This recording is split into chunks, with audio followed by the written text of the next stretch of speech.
Eh bien, bonjour tout le monde. J'espère que vous allez bien. C'est Radburger accompagné de qui déjà? Qui est avec moi?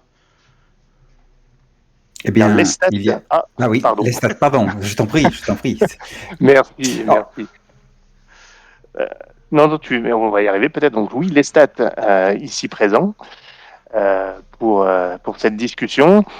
Les stats que vous ne connaissez pas vraiment en fait finalement, mais Pas qui encore. subit les tortures, oui pas encore, mais qui subit les tortures de Ratburger dans une campagne parallèle de brigandine. Et voilà. et puis, il y a aussi moi, Christophe, alias Pilule Rouge. Je passais par là, j'ai vu de la lumière et je me suis incrusté dans la discussion en préparation. Et- Parce que j'ai toujours quelque chose à dire, voyons. Et Sans voilà. gêne d'ailleurs, hein. Sans gêne d'ailleurs, hein. C'était pas prévu, et puis là, ça y est, il se ramène comme ça, comme s'il avait pignon sur rue, c'est inacceptable.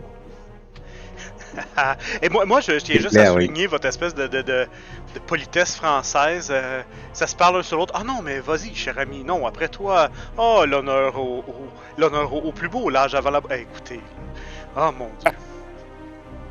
Fait que Bon voilà. alors d'accord. Écoutez, on est ici pour discuter de quoi, en fait. Lester, tu nous as proposé des sujets fort intéressants. Et je te Ouais. passe la balle. Vas-y, dis-nous de quoi allons-nous discourir cet après-midi.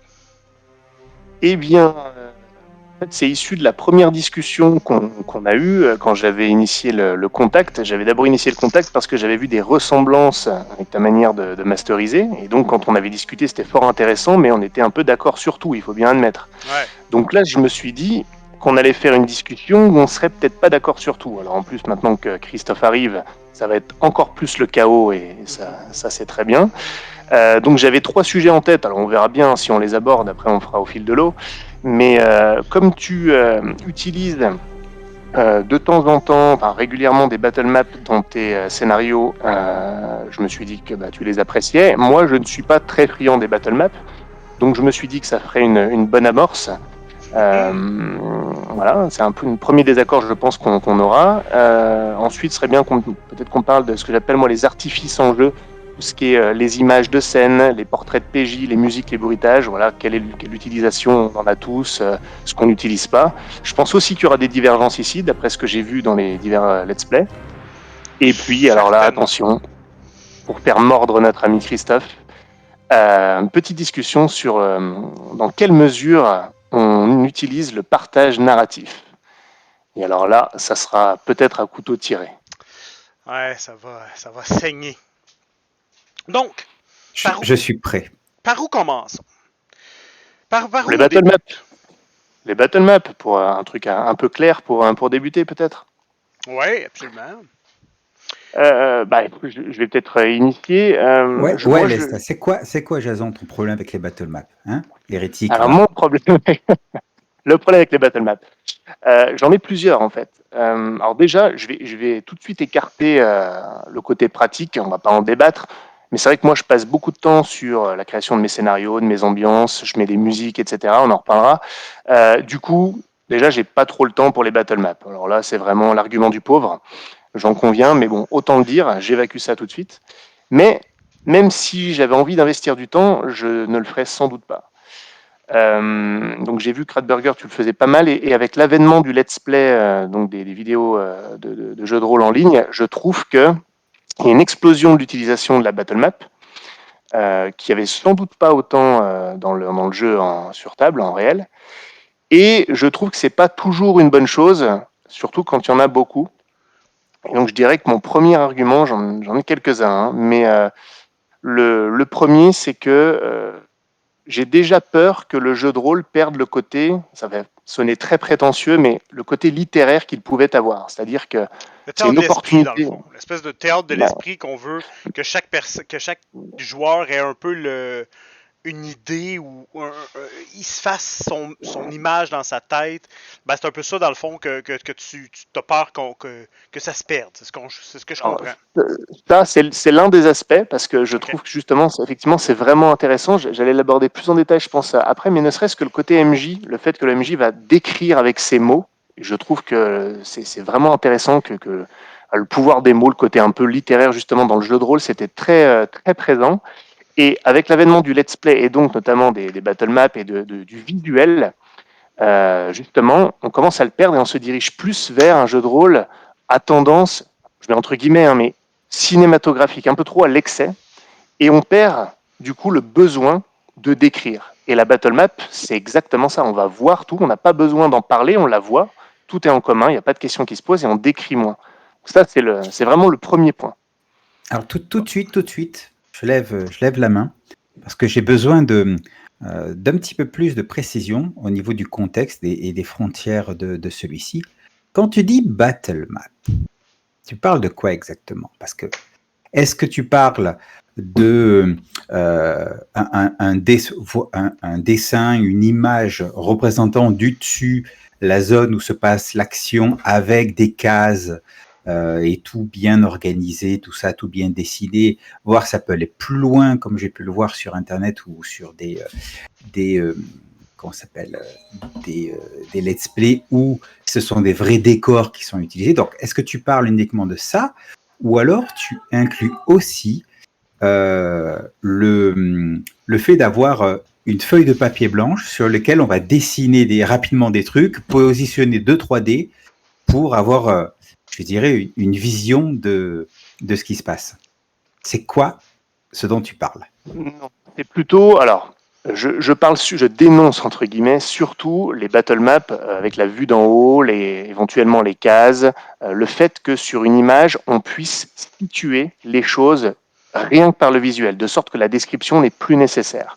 Évidemment, si écrire deux, trois trucs sur une feuille de papier aide, pourquoi pas, mais à la limite, c'est déjà le début d'une battle map, finalement. Donc je suis pas contre 2-3 coups de crayon, honnêtement, c'est pas ça qui va me faire frissonner, mais vraiment plutôt la battle map. Quelques exemples dans j'ai pu voir justement, nous on a joué quelques épisodes de Brigandine là dans Track d'Hérétique. On a eu, je crois, 2 battle maps à un moment.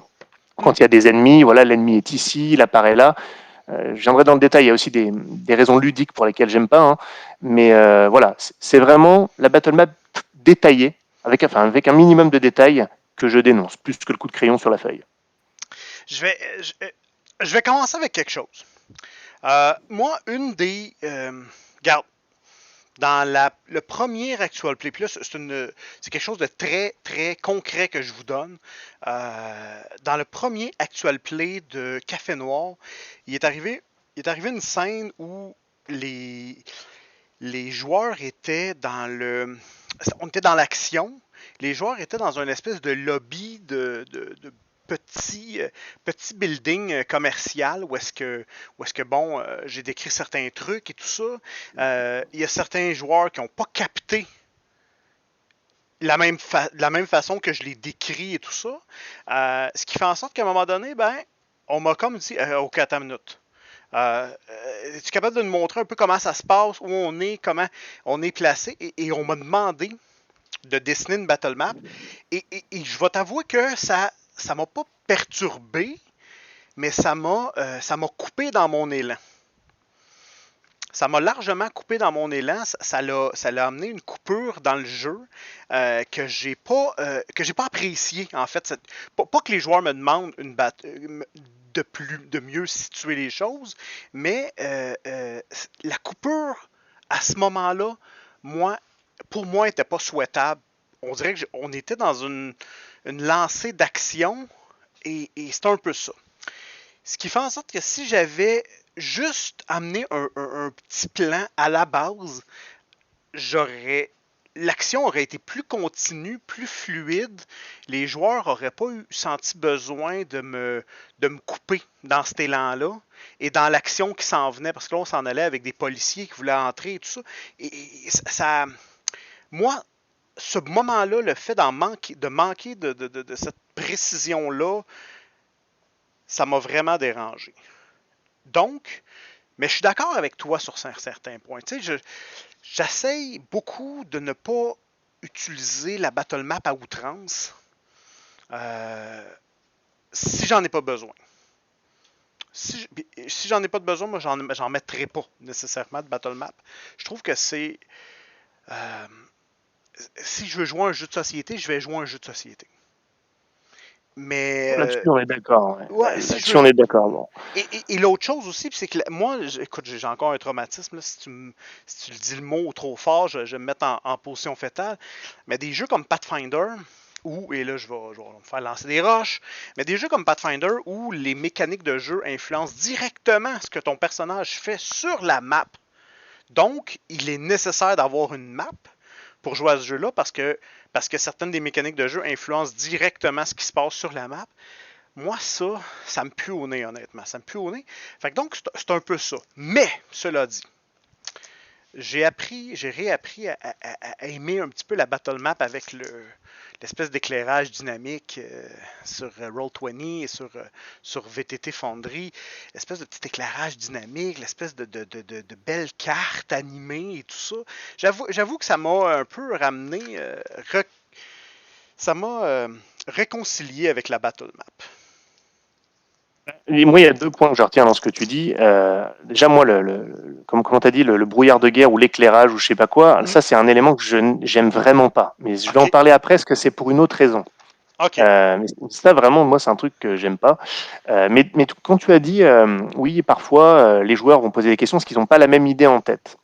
Je vais te dire un truc. Déjà, ça n'arrive pas tant que ça. Ça peut arriver, c'est un risque. Alors, je suis d'accord avec toi. Hein.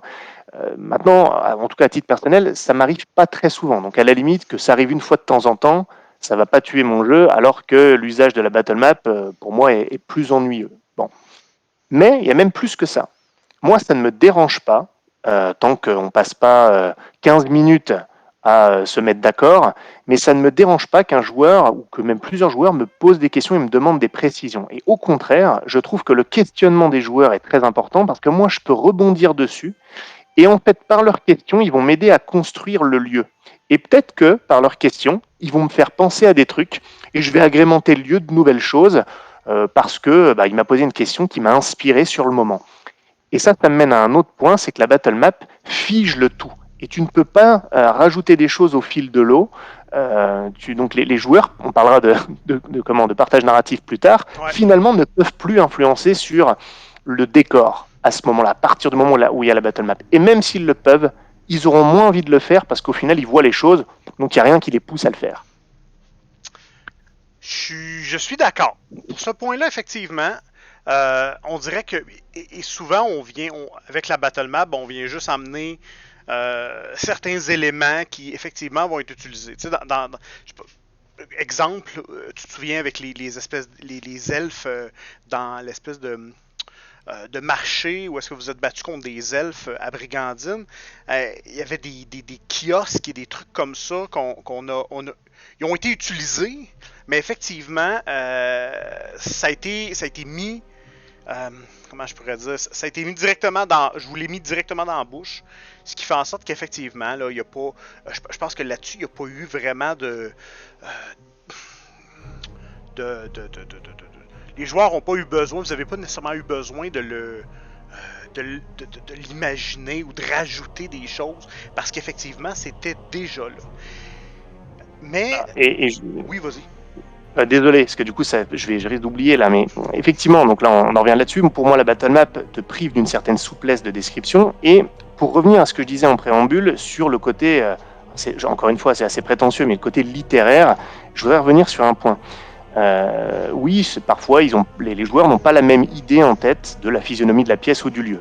Moi, ça ne me pose pas de problème parce que, justement, je trouve que dans le travail de description, l'idée est de transmettre une ambiance générale, une idée de ce qu'on trouve dans la pièce ou dans la logique de ce qu'on pourrait trouver dans la pièce, même si c'est pas décrit, on se doute que dans un entrepôt, il y aura des caisses, des choses comme ça, même pas besoin de décrire tout. Donc c'est de transmettre suffisamment d'informations pour que chacun ait une idée commune de là où on se trouve. Et après, s'il y a un joueur qui pensait que la table, elle était au milieu, et l'autre, il pensait qu'elle était dans le coin, et que celui qui pensait qu'elle était au milieu, il décide de s'en servir comme couvert, et ben maintenant tout le monde sait qu'elle était au milieu. Et moi, ça me pose aucun problème, tu vois, ce genre de choses. Ouais, je comprends. Moi, les problématiques, puis souvent, ça va être vraiment le point que les gens vont dire non, ça, vois-tu, c'est là que ça l'a accroché. C'est à ce moment-là où est-ce qu'on décrivait et que là, voir directement, puis même, en tout cas, avec des pions sur une table directement.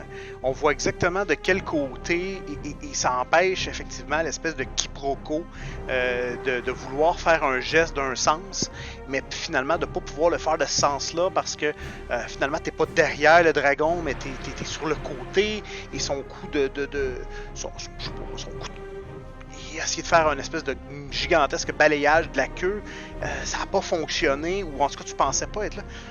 Et l'espèce de frustration de certains joueurs très très ludiques qui eux ont en tête une performance et tout ça.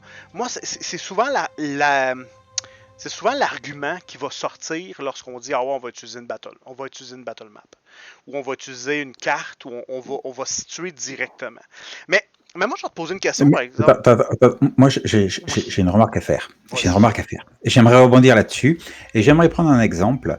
La session de Café Noir qu'on a fait. À un moment, j'étais perdu.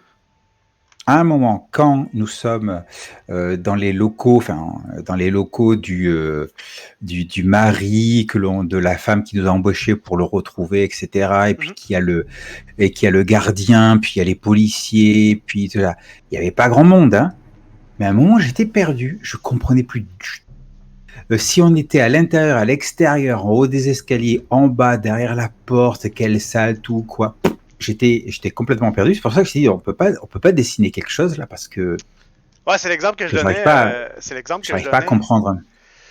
Ouais. Ah, tu l'avais donné. Oui, mais c'est ça. Puis c'est là que j'ai dit que à ce moment-là, on dirait que comme le stat il raconte, moi aussi je suis d'accord qu'un personnage ou qu'un joueur, plutôt un joueur, te demande plein de précisions par-ci par-là pour être capable de bien figurer dans sa tête où on est et tout ça.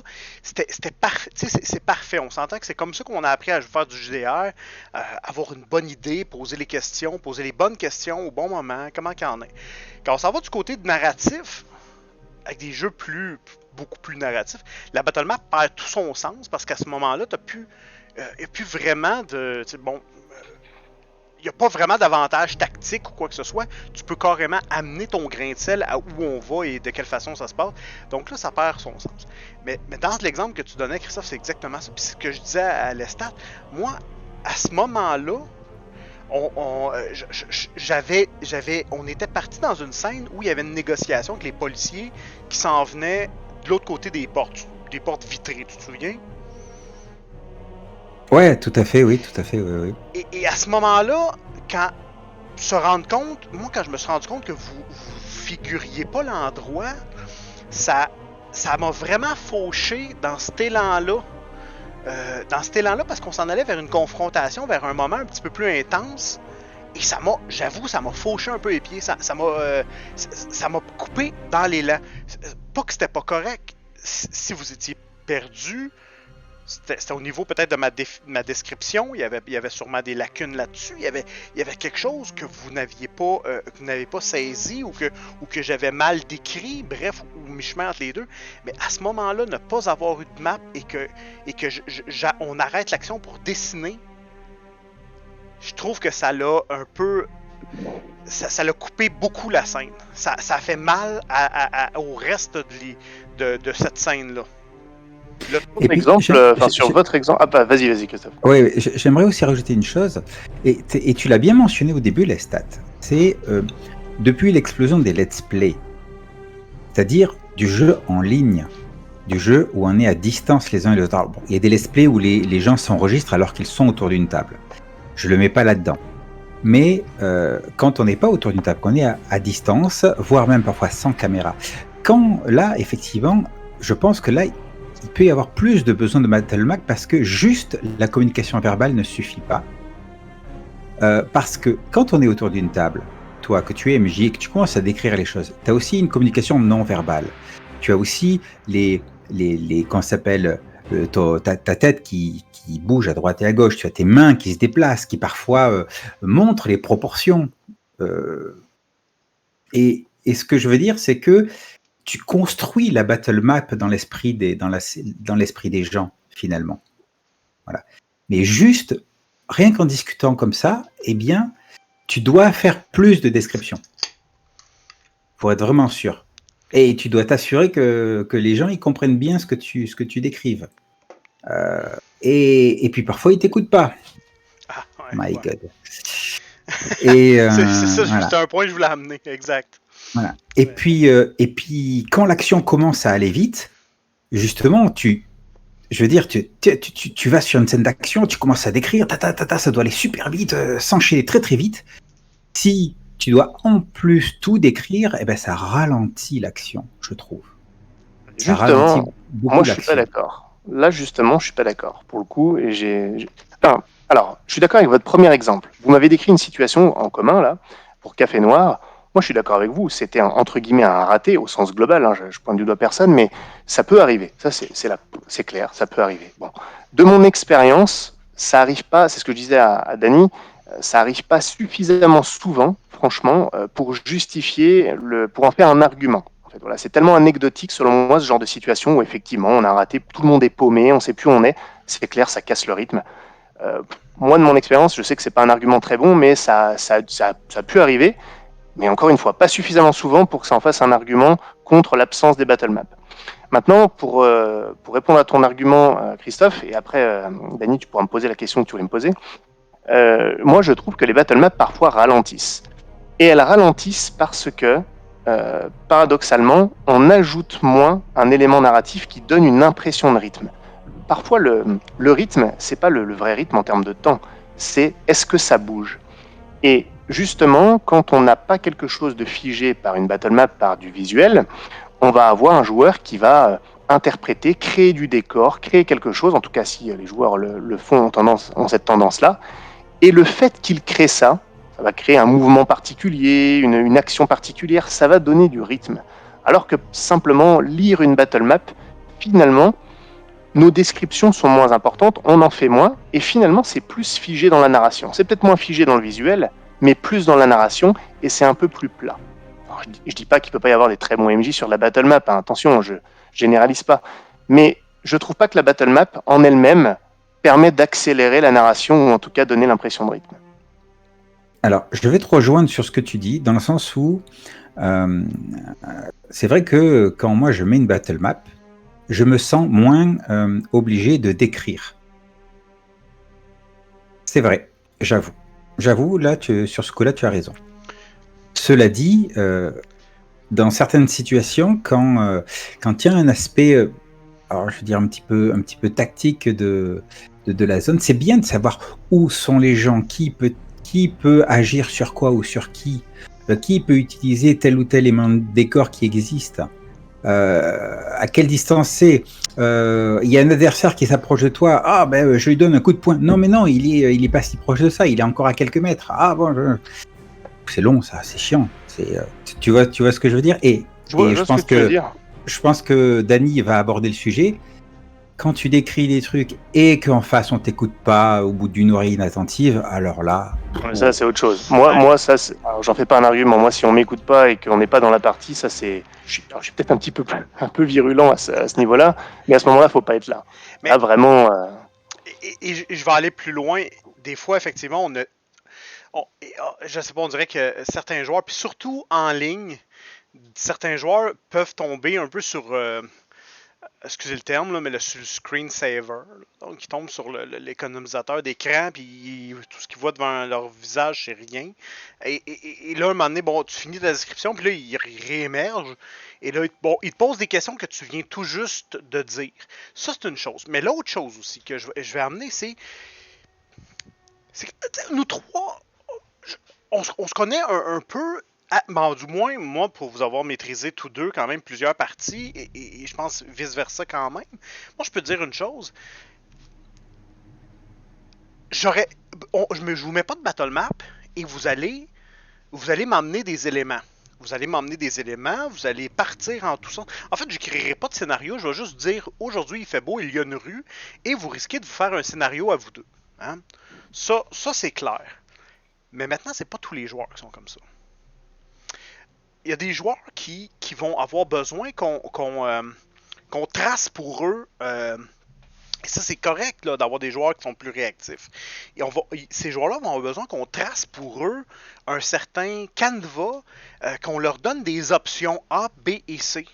Et eux, ils les amèneront pas nécessairement. Et ça, des fois, c'est ça qui est un petit peu plus dur, difficile, sans battle map pour certains joueurs.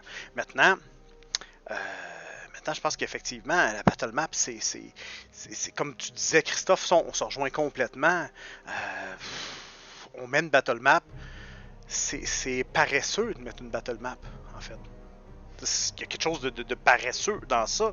On se dit, bon, moi, je vais juste éviter les problèmes de compréhension. Je vais juste éviter le fait d'avoir à imaginer la scène nous-mêmes. Et je vais juste mettre la battle map. Et maintenant, tout le monde va comprendre, tout le monde va être sur le même pied d'égalité, tout le monde va savoir où on s'en va, exactement comme dans un jeu vidéo. Et ça me fait très mal de le dire. Moi, ça me fait très mal aux oreilles de l'entendre. Alors, après, c'est vrai que, bon, quand tu mets une battle map, c'est vrai que tu as tendance à moins décrire. Ouais, tout à fait. Disons que pour que l'action se résolve, entre guillemets, avance, tu as besoin de moins décrire.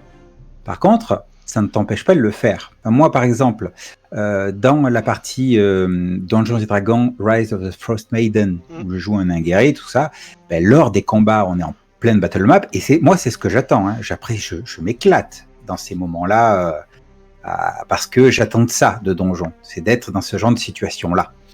Mais ça ne m'empêche pas quelque part, d'incarner, de faire du roleplay qu'on s'appelle avec mon personnage, pendant mon tour de jeu, tu sais, pour décrire ce que je fais, tout ça, pour etc.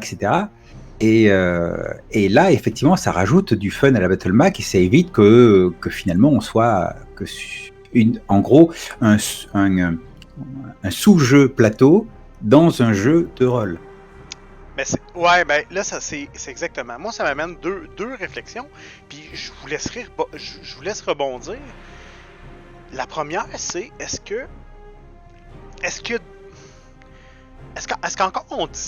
qu'on discute encore d'une chose qui est les goûts de jeu? Parce que bon, il y a certains jeux, on l'a énoncé, Pathfinder va nous amener des cartes, va comme obliger un peu l'utilisation de la battle map dans ses règles, dans sa vision tactique du jeu.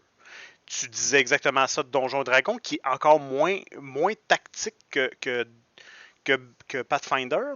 Maintenant, est-ce que... tu sais, mettons qu'on joue à un jeu comme Cyberpunk, ou est-ce que il faut être capable que ce soit au niveau des couvertures pour pas se faire tirer, ou au fusil ou quoi que ce soit, est-ce que ce genre de jeu-là appelle beaucoup plus la battle map que lorsqu'on va du côté d'un jeu narratif, clairement?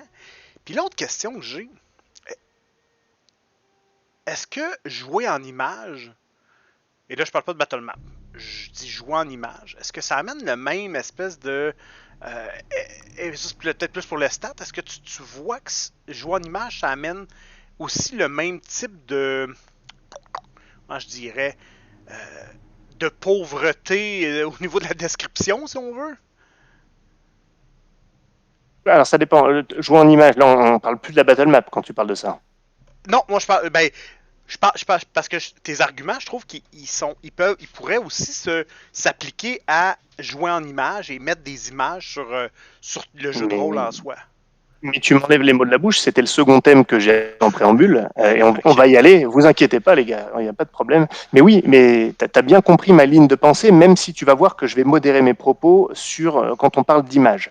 Je suis un peu plus sévère à l'égard de la battle map, pour une raison simple, c'est que les éléments que j'apporte là ne sont pas les seuls. Il y a aussi un aspect pratique et ludique qu'on n'a pas encore abordé, qui m'agace vraiment dans les battle maps, et quand Christophe aura répondu à ta question, je propose qu'on aille là-dessus aussi. Ça marche.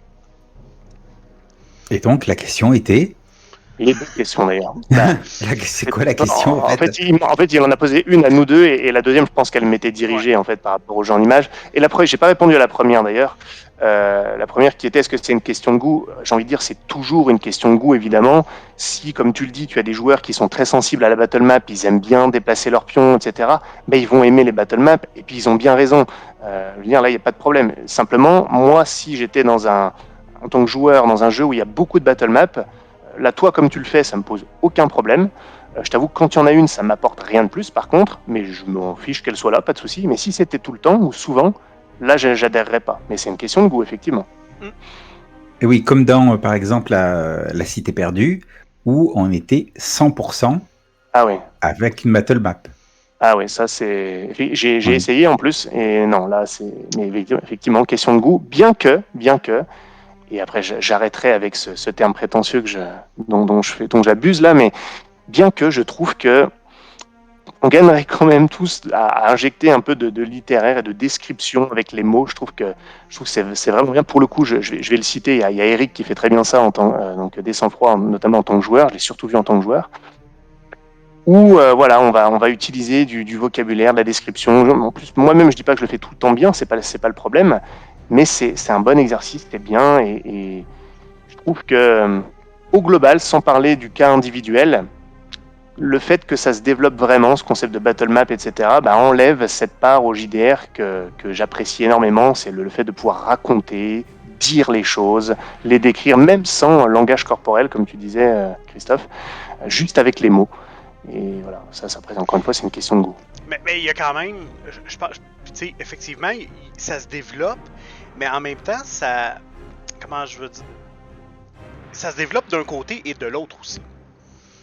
Je pense que, tu sais, on n'a jamais vu autant de jeux purement narratifs où est-ce que, Bien sûr. tu sais, la battle map est complètement, tu sais, je veux dire, combien de jeux on fait, puis que, tu sais, on n'aura jamais mis de battle map, que ce soit, tu sais, dans les horror movie world ou dans les, tu sais, à la limite, même avec l'armée des morts, tu nous as déjà mis des espèces de cartes de l'endroit général, mais on pouvait pas vraiment dire que c'était des battle maps. Toute la gamme un peu à la... toute la gamme à la de Powered by the Apocalypse. Le dernier jeu que moi j'ai fait, c'est Rust Rifle, et j'ai mis des battle maps, en fait, d'un certain sens, parce qu'il y avait un aspect quand même assez stratégique. Maintenant, est-ce qu'on aurait pu s'en passer? Clairement. Clairement. Sauf qu'encore une fois, moi j'arrivais avec des joueurs que je ne connaissais pas. Et je voulais pas rater ce coup-là avec des joueurs que je ne connaissais pas. Voilà. Alors que moi, j'ai une approche beaucoup moins compassionnelle. Ah pardon, vas-y. Oui, en fait, je voulais encore une fois revenir sur. J'ai l'impression que on est victime du biais du survivant, en fait, dans notre discussion. Parce que, comme tu as commencé ta discussion en disant oui, on regarde les let's play, tout ça, il y a pas mal de battle maps, etc. etc. Mais ce qu'on regarde, c'est quelque chose qui a été enregistré pour être regardé. Et si tu te retrouves devant une vidéo où tu n'as rien à regarder et que du son, donc un podcast, alors il y en a qui marchent très bien. Je veux dire, de Dead Seas plus Cool fait d'excellents podcasts, de parties, de choses comme ça. Mais quand l'objectif c'est de te montrer une partie de rôle, etc., il y a un souci de montrer quelque chose. Et c'est peut-être pour ça que on a l'impression qu'il y a plus de battle map. Mais on n'a pas non plus, comment dirais-je, est-ce que vraiment c'est une pratique qui s'est développée dans le jeu de rôle de manière générale? Là, j'en suis moins convaincu. Quand Dany, Patbou et Marc et moi nous jouons ensemble, on n'a jamais utilisé de battle map, ne serait-ce que griffonner pour positionner les machins. Pourtant, on en a fait des parties ensemble en direct. Et dès qu'on est passé en ligne et qu'on savait qu'on allait entre guillemets projeter fournir nos vidéos, là, effectivement, on a mis du visuel. Alors justement, là, c'est un point intéressant que tu soulèves parce que moi, ça me fait réagir. Et on a eu la discussion tout à l'heure avec Dany, justement, à ce propos. Qui est le spectateur? Et là, moi, j'ai un problème avec ça, dans le sens où, alors, je ne sais pas, hein, si tu as sans doute raison sur le fait que peut-être que ça se développe pas tant que ça. À la limite, moi, mon propos, il est pas là, il est juste sur le fait que je suis pas un fan de Battle Map, qu'elle soit rare ou fréquente. Bon, à la limite, ça, j'avoue que je n'ai pas la réponse. Tu as raison de soulever ça. Maintenant, justement, moi, je pense que l'un des travers du let's play, en tout cas selon moi, c'est que justement, ceux qui les font, qui les proposent, ont de plus en plus à cœur l'audience qui va les regarder et non pas les joueurs. Et moi, en tant que spectateur, pour le coup, je veux voir un MJ qui s'adresse à ses joueurs, pas qui s'adresse à moi. Et ça me dérange pas du tout de pas avoir grand-chose à regarder. D'ailleurs, en discutant avec pas mal de spectateurs de Let's Play, j'en entends beaucoup qui l'écoutent dans la voiture. Je pense à Fab notamment qui fait ça, et ils sont très nombreux. Même quand il y a des choses à regarder, il y a une grande frange de l'audience qui en fait ne regarde pas et écoute. Il y en a qui écoutent aussi en s'endormant, ce qui est mon cas d'ailleurs. Hein. Je m'endors avec des trucs horribles de Radburger dans la tête, mais très bien, c'est une berceuse pour moi. Mais en fait, le côté visuel, il est là et parfois on se sent obligé et je pense pas que ce soit quelque chose de vraiment important dans le let's play. Et je terminerai là-dessus. Je pense qu'il faut faire attention, en toute proportion gardée, on parle de jeu de rôle seulement, mais ça peut justement dériver sur ce que je disais tout à l'heure, le fait de vouloir que le let's play ressemble à une série télévisée, un film, ce qui ne pourra jamais imiter, et sorte finalement de ce qu'est le jeu de rôle. Et moi, ça me pose problème. Moi, j'aime regarder. C'est pour ça que je suis pas un fan de Critical Role, par exemple, même si évidemment ils ont apporté énormément, ou encore moins de. Je sais pas si je devrais le dire comme ça, mais je suis pas fan de la chaîne française, Roll and Play, parce que justement c'est trop réalisé. Voilà, c'est trop réalisé. On n'est plus dans une simple bande de potes qui jouent entre eux. Et moi, c'est ça que je veux voir, et c'est ça que je vois avec vous d'ailleurs. Donc ça peut être une dérive de penser comme ça vers un truc qui ressemble plus à du jeu de rôle au sens strict. Alors, j'aimerais rebondir sur justement ce sujet, sur le meneur de jeu pour qui, en fait, il bosse, si je puis dire. Est-ce que c'est pour ses joueurs ou est-ce que c'est pour les futurs spectateurs ou auditeurs? Ben, je dirais qu'à partir du moment où il décide que la partie doit être diffusée, que ce soit avec un visuel ou juste seulement un audio, il doit prendre en compte cet élément dans ce qu'il produit. Ne serait-ce qu'en audio, par exemple. Je ne sais pas si vous avez remarqué, mais très souvent, quand je suis meneur de jeu, voire joueur, eh bien, et qu'il y a un jet qui est fait, je mentionne le résultat. Je mentionne le résultat parce que je sais qu'il y a des gens qui ne vont qu'écouter. Tu vois ? Et donc, avoir le résultat, ça va peut-être leur permettre de comprendre la mécanique du jeu, etc. etc. Fais-moi un jet de comment ça s'appelle, de dextérité. Je fais 20 critiques. Ouais, tu vois, tu écoutes, tu comprends en fait ce qui se passe. Tu vois. Donc, je pense qu'à partir du moment où tu te dis, je vais diffuser, il faut que tu prennes quand même en compte les personnes qui vont écouter. Bien sûr, parce que l'exemple que tu donnes, c'est marrant parce qu'on a fait jouer la première partie de ma campagne, Les Enfants du Fleuve, qui justement, ça va être mon premier vrai let's play en campagne.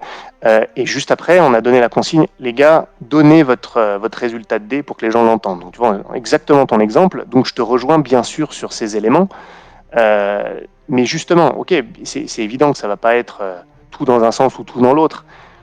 Mais néanmoins, je trouve quand même que le côté visuel est pas si important au point d'aller vers un truc comme la battle map juste pour le spectateur. Tu vois, je trouve qu'il y a un degré jusqu'où on peut aller pour le spectateur. Je pense qu'il faut pas que ce soit... c'est principalement à l'égard des joueurs, à l'adresse des joueurs, et bien sûr, dans une certaine mesure, à l'adresse des spectateurs. Mais justement, je pense que c'est au niveau de la mesure. Il faut mettre un curseur quelque part, question de goût encore une fois, mais parfois ça va trop dans le sens de ceux qui nous écoutent. Je vois les trucs très montés, très mis en scène, vraiment pour l'audience. Moi, ça me sort de la partie de entre potes, etc. Et vous, ce que vous faites, vous deux là, vous avez un style quand même légèrement différent, mais moi, ça me convient très bien. parce que j'ai quand même l'impression que j'ai des gens entre potes qui sont, vous utilisez une battle map de temps en temps, pas à l'excès. Ok, très bien. Donc on se rejoint, c'est tout dans la modération, mais voilà, pour le propos, il faut bien prendre parti. Il y a une chose quand même, voyez-vous, juste. Je pense qu'aussi, il y a toujours l'espèce de côté qui sommes-nous. Puis moi, je me rends compte que lors d'une maîtrise, quand je maîtrise, puis je vais vous donner l'exemple de Brigandine qui est assez récent, j'ai jamais tendance, voyez-vous, vous dites les résultats, moi je le fais jamais ça. Jamais je le fais. Pourquoi? Je suis très conscient du propos. Vous avez parfaitement raison, c'est une bonne idée de le faire. La seule chose, c'est que moi, j'oublie complètement qu'on est enregistré. Je fais souvent quand je vais maîtriser, je fais abstraction du. Quand on écrit, mettons, sur le Discord ou quoi que ce soit, je fais complètement abstraction de ça. Le Twitch, je le lis pas. Ou en tout cas très peu quand je maîtrise, parce que j'embarque dans la partie et j'oublie un peu le reste d'un certain sens. Et c'est lorsque je vais écouter l'actual play après que je vais me rendre compte qu'effectivement, on était enregistré. À ce moment-là, on a joué comme ça. Ce qui fait en sorte que moi, personnellement, quand je vais monter une partie ou que je vais cibler des. Puis c'est là que je me dis, tu sais, moi, bon, je serais pas capable de faire des trucs comme, tu sais, mettons, comme Volsung comme que ce soit Critical Role ou même Eric des Sans-Froid qui aujourd'hui ou hier, son actual play de, de Babel. Moi, je peux pas prévoir à l'avance. Donc, ce que je vais faire, c'est que je vais préparer plusieurs trucs qui vont me servir, peut-être là, peut-être une autre fois, et que je vais les lancer, quand ça va être le bon moment, à mon sens, à moi, pour voir comment les joueurs vont réagir. Et tu sais, on parlait de Battle Map, mais j'en ai une Battle Map sur le Roll20 de Brigandine. Je pense qu'il date de la deuxième partie de Brigandine que j'ai fait avec Schwarzraben. Un jour, je vais la sortir. Elle est là, elle attend. J'ai jamais eu l'occasion de la sortir parce que, bon, les astres se sont pas alignés. Mais moi, écoute, jamais, je ferais une battle map pour impressionner ou pour les spectateurs. Je vais. Mon premier but, moi, c'est de mettre à mes joueurs des situations intéressantes, des situations diversifiées, puis des situations dans lesquelles ils vont faire OK, attends une seconde, là, et leur réaction va garantir, garantir, du moins il va amener leur réaction va être payante ou pas suite à ces situations-là, beaucoup plus que à mon sens, à moi, beaucoup plus que de l'artifice visuel, tu sais, puis je pense pas que je serais capable de scripter non plus. Moi, je suis trop dans le. Dis-moi ce que tu vois, dis-moi ce que tu fais. Je te repasse la balle. On me pose une question. Est-ce qu'il y a une lampe par terre ou quelque part? Ben dis-moi. Est-ce qu'il y a une lampe par terre ou quelque part? Et à quoi ça ressemble? Donc, je serais pas capable de le maîtriser d'une autre façon. Donc, vois-tu, moi, la battle map, je la vois vraiment pour une efficacité. Vraiment, c'est là que je la vois, là. Voilà. Et au final, moi, je rejoins ce que tu dis, et je ne serais pas du genre à dire, mon Dieu, c'était horrible parce qu'il y a eu une battle map qui est sortie, qu'on soit bien clair, hein, je ne suis pas en train de jeter l'opprobre sur les battle maps. Voilà, c'est juste que j'en fais pas une régularité, enfin moi j'en fais même, il n'y en a jamais. C'est pas un drame du tout s'il y en a. Par contre, il y a un truc des fois qui me gonfle un peu, et pour le coup, je vais utiliser un exemple. Et là, mon petit Radburger, moi qui n'ai fait que de complimenter depuis qu'on se connaît, c'est-à-dire il n'y a pas longtemps, je vais dire un truc qui m'a gêné. Franchement, le mot est un peu fort. Mais fais-moi mal. Mais c'est un exemple qui va illustrer mon autre problème avec les battle maps. Parce que là, on a évoqué finalement qu'un seul problème. On pourra aller vite dessus si vous voulez, mais justement, tu as parlé de la scène avec les elfes. C'est marrant, hein, tout se croise. Hein. Les grands esprits se rencontrent, et les petits esprits aussi. Mais cette scène-là, je ne sais pas si tu te souviens, il y avait les elfes qui nous tiraient dessus. Et moi, à un moment, je décide de les contourner. Et tu me dis, pas de problème, tu passes par les arbres, tout ça. Et tu me fais faire un jet de discrétion. Très bien, je fais le jet de discrétion. Je réussis et tu me dis, voilà, parfait, tu y arrives, bouge ton pion. Et là, je bouge mon pion. Et pas de bol, je le mets pas au bon endroit et je me retrouve nez à nez avec un foutu elfe.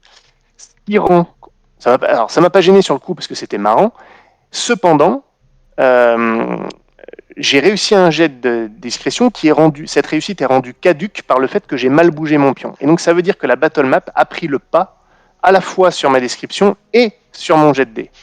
Et ça me gêne. Alors que moi, dans mon... Il faut que je rebondisse.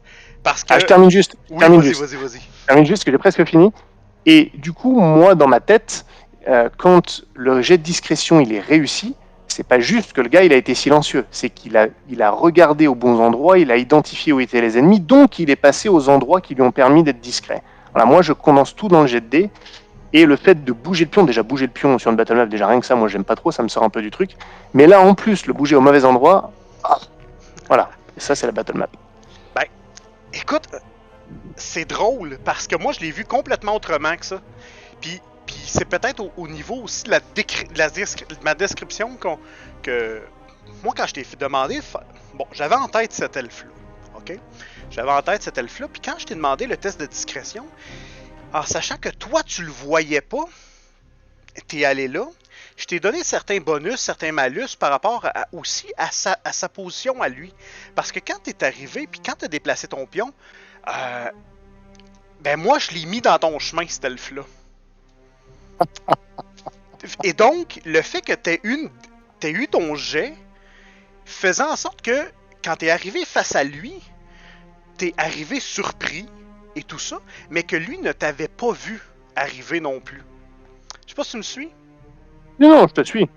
Et c'est là, moi, bon, écoute, fait que donc, moi, c'est comme ça complètement que je l'ai vu. Fait que c'est pour ça que je t'ai demandé, et ton jet de ta discrétion était pas caduque du tout, parce que tu t'es approché d'un elfe discrètement, sans savoir qu'il était là, mais tu t'es quand même joué de lui, sinon il aurait réagi beaucoup à... Et c'est là, juste avant ce jet-là, je t'avais demandé, est-ce que tu y vas discret, ou au contraire, tu essaies d'y aller rapidement? Je sais pas si tu te souviens de ça. Ouais, je m'en souviens très bien. Et c'est là, si tu m'avais dit, je vais rapidement, j'essaie de courir dans les bois, mais vois-tu, cet elfe-là aurait probablement pu t'embusquer.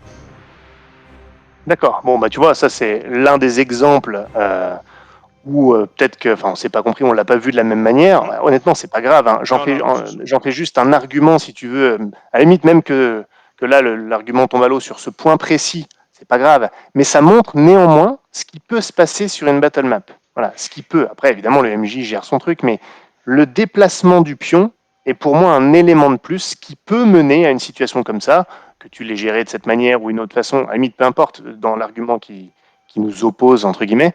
Mais c'est ça, en fait, c'est que ça rajoute un élément de plus que le jet de dés. Moi, je trouve que le jet de dés, c'est déjà pas mal. Et devoir bouger un pion pour aller à un endroit, et en plus, dernière chose, j'y pense parce que Christophe m'a donné cet argument aussi, en disant oui, ça va plus vite avec la battle map parce qu'on sait à quelle distance les mecs sont, donc on sait qu'on peut l'atteindre et tout ça. Honnêtement, sur la battle map, moi j'étais un peu plus paumé. Parfois, la distance, je savais pas si c'était un truc que je pouvais atteindre en un tour, ou est-ce que je peux dire que je lui saute dessus, je suis suffisamment proche, tout ça. La battle map m'aidait pas du tout à ça. Donc en fait, je suis pas convaincu qu'elle apporte les avantages que vous lui prêtez, à quelques exceptions près. Mais bon. Je comprends. Mais le point que tu amènes, par exemple, je vais en rajouter une couche là, sur ce que tu viens de dire. Ce que je me rends compte, c'est la situation qu'on a parlé par rapport aux elfes, vois-tu, quand on dit on a tendance à penser, vois-tu, moi ce que ça me dit cette situation-là, c'est que la description qui a été faite n'a pas été suffisante pour qu'on se comprenne pas sur ce point-là. La tienne ou la mienne? Écoute, moi, probablement, c'est moi qui maîtrise. Les deux balles au centre. Allez, non. Les deux. C'est moi qui maîtrisais, donc je vais prendre... fait que, vois-tu, moi, j'étais certain que ça avait été... c'est ça, il y a un proverbe qui dit... le gros bon sens n'est pas tombé égal. Là. Donc, d'un certain sens, on comprend tous les choses des fois d'une façon plus différente. Et c'est là que c'est important, des fois, pas surdécrire, mais de valider la compréhension et de d'écrire de la bonne façon. Ce que, effectivement, la map, des fois, amène une espèce de raccourci vers ça. Même la map, du coup, finalement, n'exclut pas la description. Donc, ça rejoint. Non, clairement. Écoutez, je pense que c'était intéressant. Je pense qu'on a fait le tour je sais pas ce que vous en pensez, mais qu'on a fait le tour de la battle map. Et je trouvais que ça pouvait être intéressant qu'on glisse vers ce qu'a laissé entendre Danny tout à l'heure, à Radburger, c'est-à-dire l'usage des images, que les arguments que j'avais contre la battle map pouvaient s'appliquer aux images. Et du coup, ça nous mène, si vous êtes d'accord, au second point, qui était l'usage de ce que j'appelle les artifices, donc les images, justement, pas de la battle map, mais de l'image de lieu, artwork ou autre, et les portraits, après, bien sûr, les musiques, les bruitages et tout ça. Ouais. Et en fait, pour rebondir sur ce que tu as dit, je vais mettre les portraits et les images à peu près dans le même sac. Je vais argumenter presque contre moi-même, effectivement, avec le let's play et le distanciel. Je mets des images de lieux. C'est le seul truc, d'ailleurs, les seules images que je mets. Parce que, et alors là, je rejoins Christophe, là, c'est pour remplacer un peu le côté présence, chaleur humaine, j'ai envie de dire, les gestes, voilà, le fait d'occuper l'espace. Je donne quelque chose à mes joueurs, quelque chose à regarder, donc une image. En revanche, je leur précise toujours que l'image que je leur montre d'un lieu, parce que je parle que d'images de lieu, on parlera du portrait après, et non contractuelle. Exactement, mais c'est exactement ça. Elle est non contractuelle. Elle vise plus à transmettre une ambiance, un ressenti visuel, voilà. Mais aucunement. Parfois, il y a un château. Ah oui, mais ton château, il a 3 tours. Alors, ils savent qu'il faut pas faire ça, hein, mes joueurs. Mais ben non, il a pas 3 tours. On s'en fout de l'image. C'est vraiment juste. On s'en fout. On s'entend, mais c'est vraiment transmettre une ambiance plus qu'une description fidèle. Ouais, ça fait. Je suis d'accord. C'est exactement dans ce sens-là que je trouve que les images sont payantes parce que tu sais. Bon, je prends un exemple encore sur Brigandine qui j'ai vu, tu sais, quand je l'ai pensé, puis quand je présente ou quand je demande aux gens de participer à la conception, j'ai une vision très, très sombre des 6 duchés. Et souvent, une description rendra pas justice à l'image qui est dans ma tête. Ça, c'est comme dire, je montre une image de hot dog, je montre aux gens qu'est-ce que le hot dog va sentir, mais le goût du hot dog, il ne sera pas là sur une image.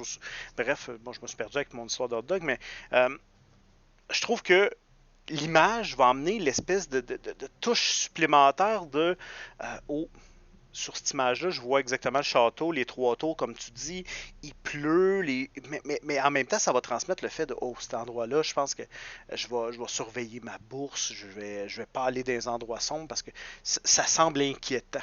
Mais ce semble inquiétant-là, il est très, très difficile à décrire. Tu peux emmener une couche, mais il va y avoir... Et là, c'est là qu'il est dangereux de ne pas tomber dans l'espèce de piège de surdécrire. Et ça peut faire très mal une partie surdécrire. Je vous laisse avec ça.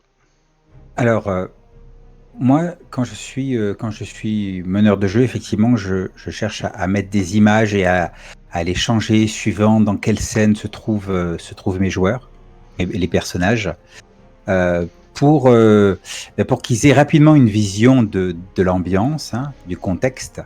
Même si, effectivement, moi non plus, ce n'est pas contractuel. Et quand je suis joueur, avoir une image du lieu où se trouve mon personnage, je trouve que ça aide à mon immersion. Parce que, comme j'ai pas un meneur de jeu à voir et d'autres joueurs à voir, eh bien, mon regard se porte au fur et à mesure que j'écoute ce que les autres participants disent, elle se porte sur cette image. Et donc, je visualise bien les choses. Si vous voyez ce que je veux dire. Je vois totalement, parce que je suis pour le coup à 100% d'accord avec ça, donc j'ai rien à ajouter. C'est exactement la manière dont j'utilise les images. Dans le bateau blanc, par exemple, tu nous as mis l'image de la maison de maman, Ouais. de l'intérieur, tu vois. Ben voilà, tout de suite j'y étais, tu vois. Tout de suite, voilà, ok, voilà. Et c'est plus facile, je trouve, après. C'est-à-dire que au moins tu peux te permettre de décrire l'important, d'écrire un petit peu le superflu, mais pas trop de superflu non plus. D'accord. Et il y a aussi une chose qui est super importante, c'est que nous n'avons pas tous le même référentiel. Ouais. Lors de nos premières parties de jeux de rôle, quand on était entre potes, ados, trucs comme ça, déjà il y a plus de chances qu'à ce moment-là, tu partages le même référentiel avec les autres. Puis plus tu as d'autres personnes qui viennent de divers horizons, moins tu partages le même référentiel. Et donc, quand tu dis, et vous entrez dans une forêt sombre et inquiétante, ils voient pas tous à quel point, et comme le disait Dany, hein, à quel point toi tu dis qu'elle est sombre et inquiétante, et à quel point eux ils perçoivent qu'elle est sombre et inquiétante. Et là tu balances une belle image, et tu as des joueurs qui font ah ouais, sombre et inquiétante comme ça, d'accord. Et même des fois, le choix des mots, Christophe, excuse-moi, je te relaisse Oui. après, mais déjà le choix des mots vient aussi, des fois peut être teinté. Tu sais, mettons, tu me dis, on décrit le caractère de. Puis ça, c'est un exemple que toi, je vais prendre un exemple exactement sur toi, Christophe. Tu vas décrire un personnage, tu vas décrire son caractère, et tu vas nous dire, il y a d'emblée, tu vas nous lancer, il y a le caractère d'un Corse. Référentiel. Et là, moi, Dany il a compris tout de suite. Voilà. ouais, Jason, il a compris tout de suite. mais Dany Lapointe, tu regardes, tu me vois pas là, mais j'ai 2 points d'interrogation au niveau des yeux. Maintenant, je la comprends. Maintenant, je la comprends. Alors, Parce que je connais nous ne Marie-Laure savons pas et ce tout que ça. c'est que le caractère d'un Corse, parce que si des Corses nous regardent, nous prenons de gros risques. Exactement. Certes. Mais, Non, mais attends. Maintenant, je connais cette référence-là parce que je connais Marie-Laure et. Bon, non, c'est pas vrai. C'est une Alors, blague. quand je suis en Corse, je suis comme les trois singes sages, là, c'est-à-dire je ne vois rien, je ne dis rien, je n'entends rien. Ok, je ne suis qu'un pinsout, il n'y a pas de souci. Quand je suis en dehors de l'île de Corse, ça va. Hein, bon. Et voilà. Mais c'est vrai que depuis que je suis au Québec, je ne peux plus me plaindre en disant vous vous rendez compte, ma femme est corse, tout ça. Ils ne comprennent pas. Ils n'ont pas la référence. Mais ta femme est corse, ouais, une grosse partie de ma famille est corse. Hein. Ah, je comprends pourquoi tout à l'heure tu as dit attendez, je reviens, ma femme m'appelle. Oui, c'est clair, c'est tout de suite là, comme ça là, à la baguette à la maison. Hein. Je comprends. Non, mais je suis vraiment d'accord avec, là honnêtement, avec ce que vous dites. D'ailleurs, c'est intéressant cette histoire. J'avais pas pensé au référentiel. J'avoue que j'avais pas pensé à ça et je suis d'accord. Donc là-dessus, il n'y a pas de souci. Exemple, le Tancarville que tu nous as, tu sais, dans la partie du bateau Non, blanc. J'ai merdé complètement là-dessus. Franchement, je suis mordu la langue. Et moi, écoute, je sais pas du tout. Au Québec, on aurait un terme très francophone qui s'appellerait un racalinge. Hein? C'est quelque chose. Ben, bien sûr, oui. Voilà. Un étendoir, ça suffit aussi. Un étendoir. Mais en fait, ma L'étendoir, femme j'aurais arrête peut-être pas, c'est de compris sa un peu faute. plus, mais oui. C'est de la faute de ma femme, elle arrête pas de dire le Tankerville, et du coup, voilà, c'est de sa faute. Bon, là, elle ne m'entend pas, donc je peux me permettre de le dire. Mais oui, c'est marrant. Elle est bretonne, c'est ça ta Oui, femme? elle est bretonne, absolument. Ah, tu vois, toi aussi, t'as pas de chance. mais voilà, c'est un peu ça, des fois, les référentiels. Des fois, le mot sert à quelque chose. Puis moi, je vais aussi amener une espèce d'aspect 3 dimensions que la photo va amener. Exemple comme ça. Tu me montres la photo de façade d'une maison. Là, moi, je vois une maison. Le balcon avant est un petit peu... on voit que le bois est un petit peu pourri, il manque certaines lattes. Le gazon, bon, il y a des grands fouets. C'est mal entretenu. Ben moi, vois-tu, avec la photo de façade, je suis capable de, maintenant, mon cerveau est capable de faire une image 3 dimensions de la maison. Fait que si je m'en vais à l'arrière, la maison ne m'aura pas été décrite. Personne va m'avoir dit qu'est-ce qu'il y en est, mais je m'attends à avoir des herbes folles jusqu'aux genoux. Je m'attends à ce qu'il y ait des choses qui traînent. Je m'attends à ce que le perron arrière soit en mauvais état. Je m'attends même à ce qu'au niveau peut-être du garage, ben, l'image me permet d'être capable de présumer du reste sans avoir... Et je pense que nous trois, puis aussi on était 15, on aurait pu décrire la cour dans un état à peu près similaire, même si on n'avait aucune description de ce que la cour aurait été selon l'esprit du maître du jeu. Rajouter un truc à ça. Parce que je suis d'accord, mais je vais malgré tout apporter un contrepoint, mais peut-être pas sur ce genre de situation que tu décris, peut-être pas sur ton exemple, parce que là je pense que c'est imparable, mais dans d'autres cas, je vais rejoindre sur ce que tu disais, il faut pas surdécrire, et ça je pense que c'est vrai pour plein de trucs, c'est-à-dire que tout le monde s'accorde à dire que pour qu'il y ait de l'horreur, maintenant tout le monde le sait, hein, maintenant que tout le monde a vu le 8e passager Alien, il faut pas trop décrire, parce que il faut donner suffisamment d'éléments pour qu'il y ait des fondamentaux entre les joueurs, qui comprennent ce qui se passe, quoi ils font face et tout ça, mais qui comprennent bien que c'est horrifique, mais chacun d'entre eux s'imaginera ce qui pour lui est le plus horrible, si les fondamentaux ont bien été donnés. Et ça, tout le monde, à peu près, je pense, est d'accord pour l'horreur. Maintenant, c'est un peu un fait établi, même si on peut toujours débattre, mais je trouve que ça s'applique à tout le reste, à tous les autres ressentis. Décrire quelque chose de très beau, comme tu le dis, on va peut-être donner quelques éléments pour avoir une idée commune de ce qu'on regarde, mais pourquoi aller dans le détail alors que chacun va s'imaginer ces détails qui s'accordent le plus avec son idée du beau dans la situation qui est donnée. Et je trouve que c'est beaucoup plus puissant justement, et ça rejoint tout ce que je disais au départ, l'aspect littéraire, où quand on lit un livre ou une page, tout le monde ne va pas s'imaginer la même chose. Et tout le monde va s'imaginer ce qui résonne le plus avec ce qu'il lit, ou avec ce qu'il entend dans le cas du jeu de rôle. Donc ne pas surdécrire est un élément vrai. Ben, oui, et d'autant plus que notre cerveau est hyper sollicité. Tu vas à l'ordinateur, souvent il y a des gens qui sont à l'ordinateur, qui ont 2 écrans en même temps, avec un cellulaire, et tout. C'est un plaisir de s'asseoir et d'entendre quelqu'un nous décrire une action. On aime ça. On l'écoute, on se fait l'image dans notre tête graduellement selon ses mots et tout ça. Mais on a quand même une capacité qui est restreinte à... surtout lorsqu'on a une appréhension qu'on va rentrer dans l'action bientôt, nous aussi. Exemple, je suis allé dans une... Puis là, c'est pour ça, c'est l'exemple extrême, terrible même. Dans une convention il y a quelques années. Et j'en ai déjà parlé de cet exemple-là, mais il y a un maître de jeu qui nous a décrit le monde. Le jeu sur les runes, là, c'est ça? Comment? Ouais, le jeu de runes, le jeu québécois de runes, là, okay. Fates of the Norn. Ouais. Écoute, honnêtement, là, j'ai pu... À un moment donné, on dirait qu'il faut arrêter de décrire puis laisser le joueur agir. Et souvent, on le sent parce que lorsqu'on est en train de décrire ça et qu'il y a un joueur qu'on dirait qui est déjà dans l'action, qui lui dit Attends, laisse-moi finir de décrire. Et là, on finit de décrire, mais on sent qu'il est déjà dans l'action. Fait que lui, si on y donne une description tout à fait...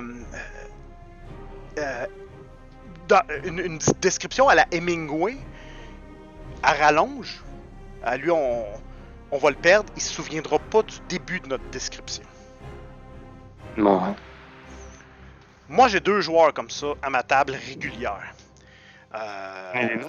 Ouais, à ma table régulière, je les connais. Je sais qui ils sont. Ça va arriver des fois que je dois les calmer, puis je leur donne des coups avec des objets que j'ai. Tu as bien raison. Ah ouais, mais c'est un peu ça.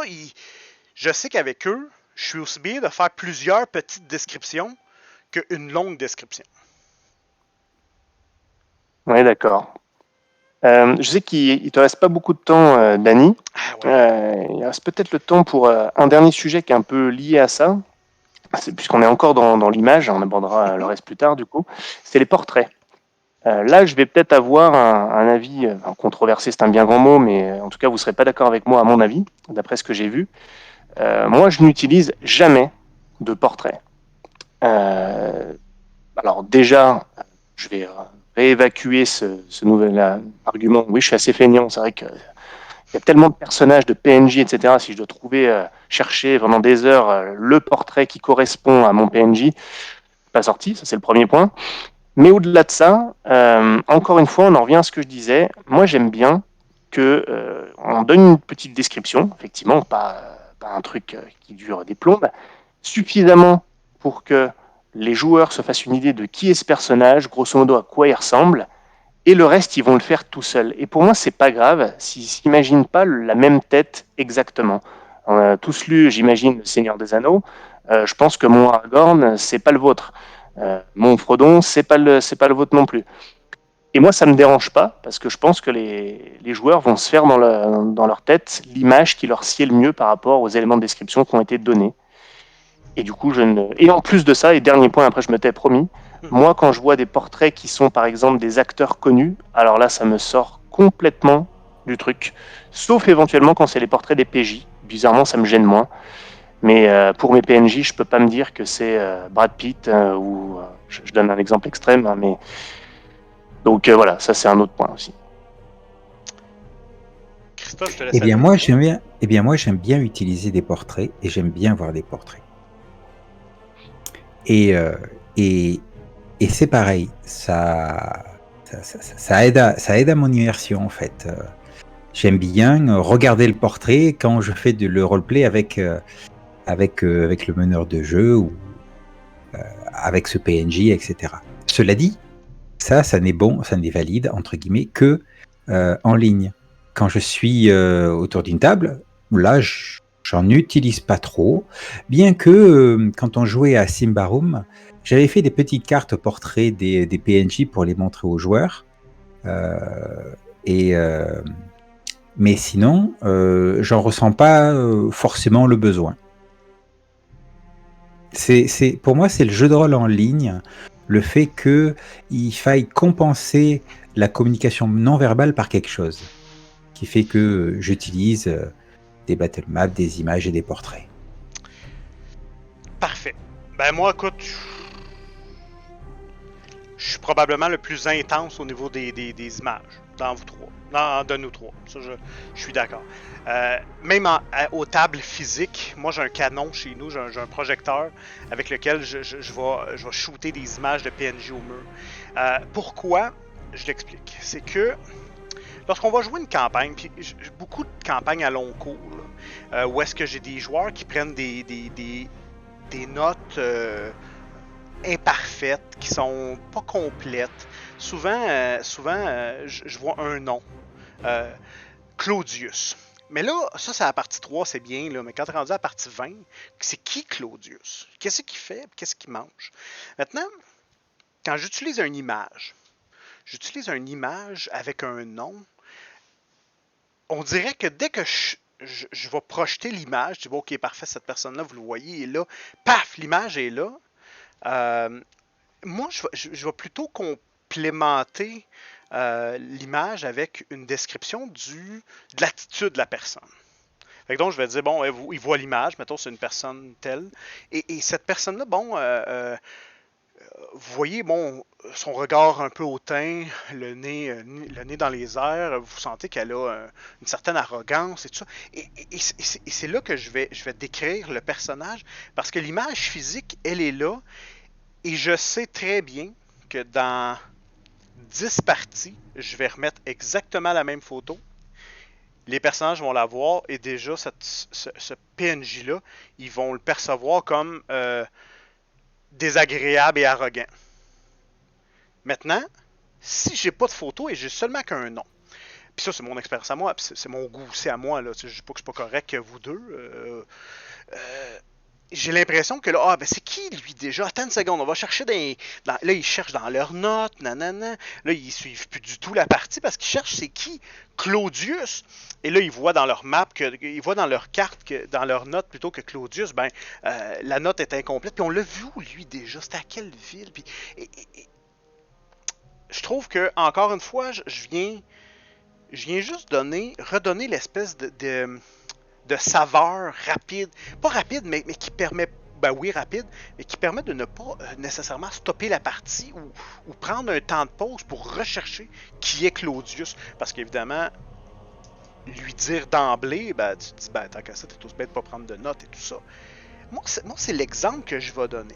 Pour les photos de personnages, de personnes connues, je suis d'accord à 90% avec toi, Lestat. Je suis d'accord dans une partie. Moi, j'aime pas ou d'images connues. Déjà, à la limite, tu vas me mettre. Tu dis, oh, moi, je suis un grand magicien, puis tu me mets une image de Gandalf. Même si c'est une image un peu obscure de Gandalf et tout ça, moi, dans ma tête, à moi, je vois Gandalf, puis j'entends la chanson du Seigneur des Anneaux, puis je vois des Nazgûl et tout ça. Si, à moins, la seule raison où je vais aimer mettre des acteurs, c'est comme, vois-tu, quand on a fait la série, encore une fois, Café Noir, où on avait fait, où il y a plus longtemps, on avait fait un actual play qui s'appelait The Ward. Là, c'était dans un hôpital et tu émulais un espèce de feuilleton comme Urgence et Dr House et tout ça. Et dans ce cas-là, on avait ça, je reprends l'exemple de Café Noir. Café Noir, on avait spécifiquement dit que c'était un film noir. Donc, on fait un film noir. Donc, on a un casting. Et, à un moment donné, j'ai senti... puis là, vous pouvez me dire si j'ai bien senti, mais lorsque je mettais des PNJ qui étaient des acteurs, en fait, il y avait Willem Dafoe, il y avait Sam Rockwell, il y avait Scarlett Johansson. J'avais mis des personnages, des NPC, il y avait même Bruce Willis, dans le but de dire, c'est un film, donc c'est des acteurs connus et on a un budget incroyable pour notre casting. Il y avait aussi une espèce de... pas engouement, mais une espèce d'enthousiasme à voir c'est qui l'acteur qui va jouer ce personnage-là. Mais ça n'aurait pas pu marcher pour une campagne. C'était vraiment dans le cadre du fait qu'on dit c'est un film. Et moi, dans ce cas-là, je suis à l'aise de mettre des images de personnes connues et tout ça. Voilà. Je vais terminer, parce que je sais que tu n'as plus de temps, je vais faire ultra synthétique pour répondre à tes différents éléments. Promis, ultra synthétique, personne n'y croit, mais je vais quand même le faire. Même ton Café Noir, que j'ai beaucoup apprécié d'ailleurs, au demeurant, moi, quand il y avait les photos des personnages, je les imaginais quand même différemment. Je suis beaucoup plus sensible, comme je l'ai dit, à la description. C'est comme quand je lis un bouquin, il n'y a pas d'image, et pourtant, c'est clair dans ma tête. Tes images m'ont pas embêté, mais je les ai complètement ignorées. Donc ça, c'est pas que... c'est pour te montrer que j'ai pas trop de sensibilité à cet égard, mais je comprends parfaitement quelqu'un comme Christophe qui dit que ça l'aide à l'immersion. Là, pour le coup, je suis pas dans un argument contre, comme j'ai pu l'être au niveau de la battle map. C'est vraiment une question de sensibilité. Il n'y a pas grand-chose à ajouter à ça. En revanche, là où, quand tu dis, oui, ça peut aider les joueurs à se souvenir qui c'était ce mec-là et tout, il y a deux choses. Déjà, moi, je pense pas, et je l'ai vu d'ailleurs aussi dans ta campagne, parfois montrer le gars va pas plus aider qu'avoir son nom. Je me souviens qu'il y en avait quelques-uns de tes joueurs, tu leur montrais l'image, ils se souvenaient pas pour autant qui c'était. Donc après, chacun peut avoir une mémoire des noms, une mémoire des visages. Je pense pas que ça aide tant que ça. Ce qui compte, c'est le contexte autour du personnage. Et si c'est un gars qu'ils ont vraiment pas vu depuis longtemps, là, effectivement, c'est dur. Donc en général, moi, dans ces cas-là, j'ajoute, quand je dis, vous voyez... je sais pas moi, Christophe de Pilule Rouge, le grand maître de la chaîne YouTube, je redonne le contexte en même temps, ça me prend 3 secondes de plus, donc je perds pas de temps, mais ça les ramène à là où ils l'ont rencontré. Ça me dérange pas de le dire, j'ai pas envie de leur faire deviner. Et comme ça, pouf, il y a l'impact tout de suite. Sinon, en général, c'est quand même des PNJ qui sont tellement dans le giron, dans le fond, qu'ils les oublient pas en fait. Voilà, c'est l'un ou l'autre. Mais je pense pas que l'image ajoute vraiment quelque chose pour rappeler le personnage à leurs bons souvenirs. Et moi, je terminerai là-dessus et je laisserai Christophe parler. En fait, moi, je suis assez d'accord avec ce dirait. Ratouné, moi aussi, je l'ai dit, je suis un fan d'images, donc. Moi, j'ai apprécié de voir des acteurs connus comme personnages dans Café Noir. Surtout que les images étaient travaillées avec cet effet noir et blanc et rouge. Et ça m'a aidé à l'immersion. Cela dit, dans un autre contexte, je pense que ça aurait pas marché. Et là où il y en a un qui a pas mal bien fait les choses, c'est Marc, dans un actual play qu'on est en train de jouer actuellement de Demigods, où il nous balance des images d'acteurs appelés hommes mystérieuses, femmes mystérieuses, mais ce sont vraiment eux dans la fiction, en fait. Donc on a rencontré Schwarzenegger, on a rencontré des personnages comme ça, c'est vraiment eux. Mais au début, écoute, il balance la première image, c'était qui le gars de Forrest Gump? C'est Tom Hanks et sa femme. Tom Hanks, voilà. Et pour moi, c'était pas Tom Hanks, c'était quelqu'un, tu vois. Et puis c'est tout, quoi. Voilà, c'est un PNJ, comme un autre. Mais tu vois, je l'ai pas pris comme étant c'est Tom Hanks. Et à ce moment-là, je serais d'accord avec Lestat qui dit que quand il l'a lancé, ça m'a dérangé. Puis quand j'ai compris qui il était, puis quand on a vu le deuxième acteur, là, j'ai fait ah ok c'est un concept. Et là, vois-tu, voilà, la pilule a passé. Exactement. Non, sur ce coup-là, il a effectivement bien fait, mais au début, waouh, c'est qui que j'ai en face, quoi. Je comprenais pas. Et d'ailleurs, derrière, ça m'a permis d'embrayer et finalement de dire que mon personnage, en fait, il connaît pas le showbiz, donc il connaît pas tous ces acteurs et tout ça, là. De toute façon, c'est un Égyptien qui a assez peu vécu aux États-Unis, qui a assez peu regardé le cinéma, donc voilà.